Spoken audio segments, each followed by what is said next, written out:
Hey, how's it going? So you're interested in knowing how to lose a beer belly. There's lots of reasons why you should, and we'll go through those in this video, and then a strategy on how to lose it, and especially if you're over 50. So my name's Alan. I talk a lot about low carb and LCHF, so don't go. So beer bellies, they're oddly enough not made of beer. They're made of visceral fat, so fat that accumulates around your internal organs, so around your liver and kidneys and basically in your gut area. That is incredibly hard to shift. When you hit 50, around that age, not only does it get easier to store visceral fat in your internal organs, it also is increasingly hard to shift. I guess the reason the beer belly got its name is, a lot of drinkers develop them, and I guess it's probably more to do with what's being eaten alongside the beer, although the beer, I guess, doesn't really help. So carrying a lot of visceral fat or a beer belly can lead to problems with insulin resistance.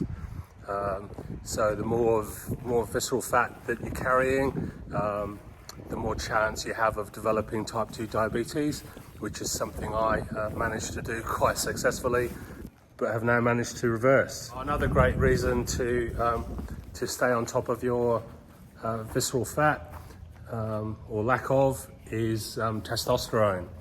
So we know that's a lot of advantages to having high testosterone levels, especially as you're past 50 and beyond. So what can happen is the testosterone that you naturally produce can convert to estrogen. So there's a substance called aromatase, which effectively its job is to convert testosterone into estrogen. So the more belly fat you're carrying, the higher the chance that you're converting way too much testosterone into estrogen. So you might be seeing, man boobs develop, so you might be turning into a Sheila. But seriousness, the more you can reduce your belly fat, the less chance there is of you producing more estrogen than testosterone, which is really important for lots of different reasons. Okay, another good reason to lose your belly is your overall mobility. So the more weight and the more belly fat you're carrying, the more strain you're putting on your knee joints. It makes it harder to walk, harder to climb stairs, harder to keep up with the grandkids. So by eliminating as much belly fat as you can, that's probably all the reason you need. You'll end up moving better, give your knee joints a break, and basically have a way better standard of life. A super reason to eliminate your beer belly is your life expectancy. So there's a number of downfalls of carrying a beer belly for too long. So we talked about diabetes before. There's a big chance of you developing that. There's also a risk of heart disease, liver disease, kidney disease, as they're all encased in this solid blob of fat, and the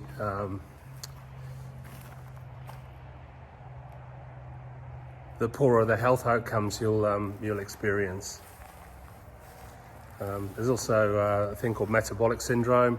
Again, the more belly fat you're carrying, the worse that gets, and also there's strong links to certain types of cancer by carrying that weight around with you. So it's not all bad news. The good news is you can do something about it.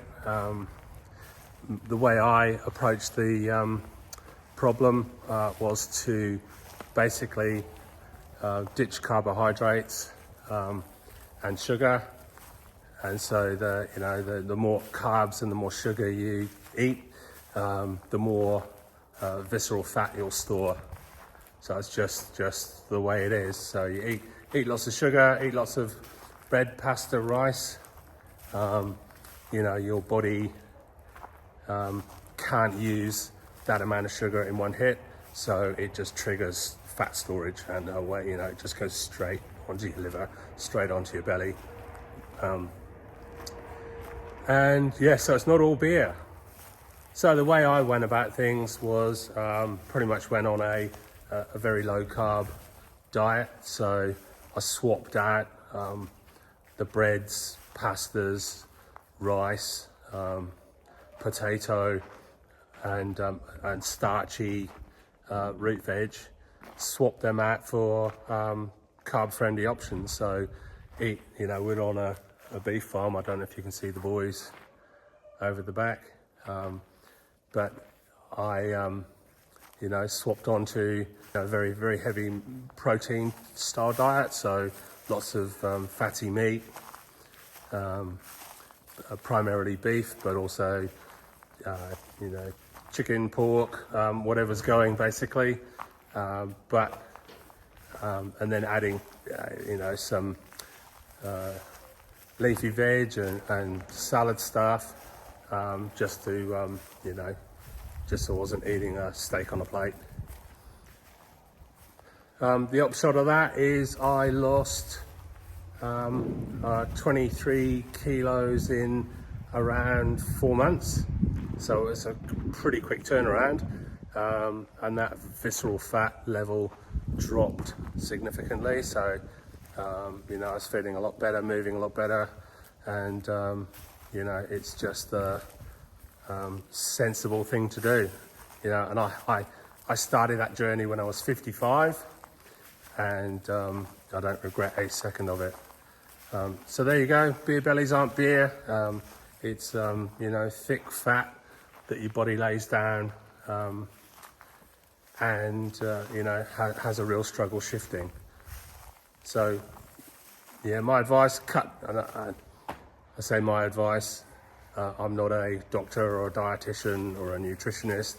I'm just a bloke on the internet with a phone on a stick. But I'm letting you know my story and what I did to fix myself, and I'm 100% confident you can too. So thanks for watching. I'll try and keep it short. You have a great day. If you look in the description, there's a link to a carb guide that you can download for free. So I've got nothing to sell you, no courses, no nothing. So you can download that, and it gives you a traffic light system where you can look at exactly what you should and shouldn't be eating, and also what you should and shouldn't be drinking. There are safer options than high carb beer, so that's all in the list. Okay, thanks for watching. You have a great day, and I'll catch you in the next one. Cheers, bye bye.